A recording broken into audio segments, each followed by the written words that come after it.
Welcome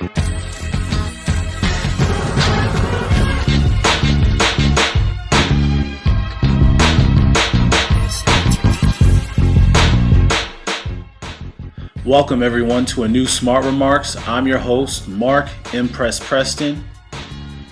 Coming off the NFL Divisional Playoff weekend, we had 3 out of the 4 most exciting football games any football fan could ever imagine for. We're at a new location for our show this week. We're going to feature the NFC and AFC Championship. Without further ado, we're going to get this show kicked off.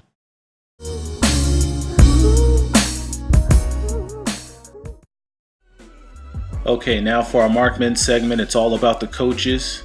First, we're going to look at John Harbaugh, who's going to be coaching in, I believe, his 3rd AFC Championship game. He was on the coaching staff doing the secondary and special teams for the Eagles. I know a lot of people feel, especially me, this year the Ravens have a championship quality team. They probably could have and should have got the job done last year, so John Harbaugh is going to have a lot of pressure on him to get it done. Nobody wants to be that guy who couldn't get his team over the hump. So the game's tight. We'll see how Harbaugh makes critical decisions, whether or not, people are going to have a problem with them. Hopefully not, but we'll see. Now, as far as the 5 coaches that have been hired this week by teams, just going briefly through them, Mike McCoy for the Chargers. I think that was a genius hire, taking somebody off of a rival that you're going to have to deal with for the next 3 or 4 years because they have Peyton Manning, pairing him with Phillip Rivers. That should be exciting to watch. Mark Trestman out in Chicago. Again, I think that's thinking outside of the box. I think that's also going to be an excellent hire. He's a respected mind. Hopefully Jay Cutler doesn't get him fired. He's already done that to a few head coaches so far. So hopefully you get good Jay Cutler with Trestman and not bad Jay Cutler. Looking at Bruce Arians in Arizona, I think that's a great hire as well out there. Whoever the quarterback is out there, Arians is a strong leader. He did a very good job with the Colts when Chuck Pagano was going through his cancer treatment.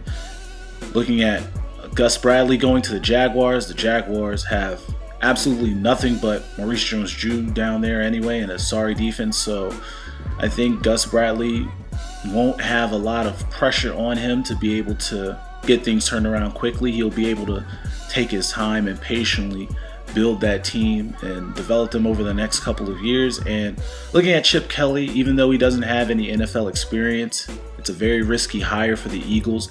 I do believe Chip Kelly can succeed, but it's very important that he surrounds himself with a strong coaching staff to get him support, especially defensively. The Eagles are absolutely terrible on defense, and they really have been injury prone and doing a lot of underachieving on the offensive end as well. So we'll see what Chip Kelly does to help turn around the Philadelphia Eagles.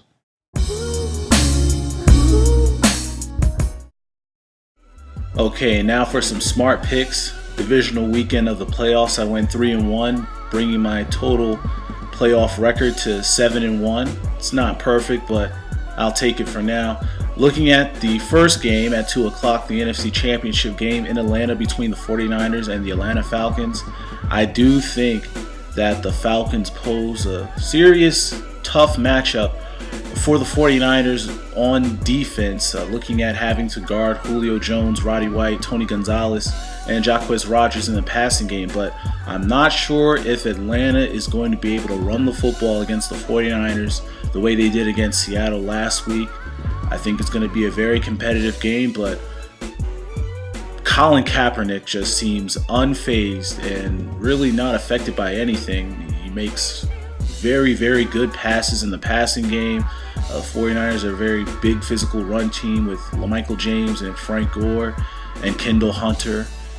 Those guys do a great job. And let's not forget, Colin Kaepernick can run the football as well. He ran for over 181 yards last week against the Green Bay Packers. So once again, I'm sticking with my Super Bowl picks. So I'm going with the 49ers to win this football game, obviously. And then you have the rematch of the AFC Championship game last year between the Ravens and the Patriots in New England. I know New England has never lost an AFC Championship game at home. They should have lost it last year. Looking at week 3, that game went down to the wire with a controversial field goal at the end. Whether or not you felt that Justin Tucker made it or not, it's irrelevant at this point going into this game. The Ravens riding a lot of emotion, being Ray Lewis's last season. He's been making plays, making tackles every week. The secondary's really stepped up, but I think what's going to come down to, there's no Gronkowski for the Patriots, so I really think the Patriots have to establish the run game and be able to protect Tom Brady enough to not make mistakes, because the Ravens have been effective at punching the Patriots in the mouth. So I think they're going to do that once again. I'm going to look for Joe Flacco, who hasn't thrown any interceptions in the last month, to get a couple of big plays down the field to Torrey Smith or Jacoby Jones. Sticking with my original picks once again, going with the Ravens to win against the Patriots on the road. And if you don't believe me that the Ravens can get it done, you can ask Ray Lewis himself.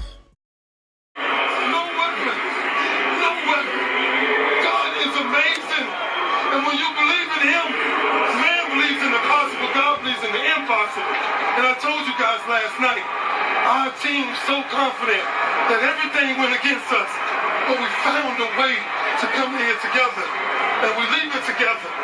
Man, it's just awesome. You awesome. Okay, for our question mark segment, we're going to look at, once again, a coach in a questionable situation, questionable decision making by an organization, looking at the Denver Broncos. Now, John Fox had defended his decision, saying that in that scenario he would still kneel down with Peyton Manning again.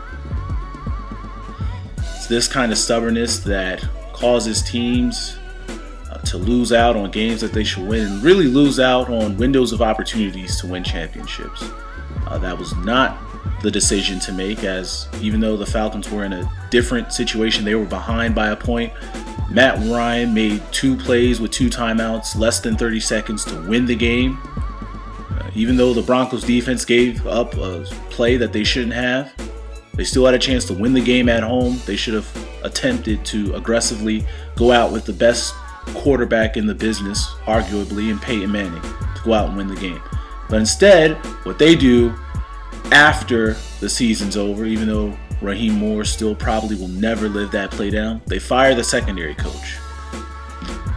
I mean, I understand that they didn't make any adjustments with Champ Bailey getting burnt by Torrey Smith on like 6 plays down the field, but nonetheless, really a cowardly way of handling business instead of owning up to failures and mistakes. I'm going to do it here for today's episode. Looking forward to watching the AFC and NFC championships on Sunday. I'm going to be taking a week off, as after the championship games you have the Pro Bowl coming up. There's no need to really go into how lame the Pro Bowl is, but at least it's before the Super Bowl. So see you in about another week with our Super Bowl preview show, and we're going to take a knee here.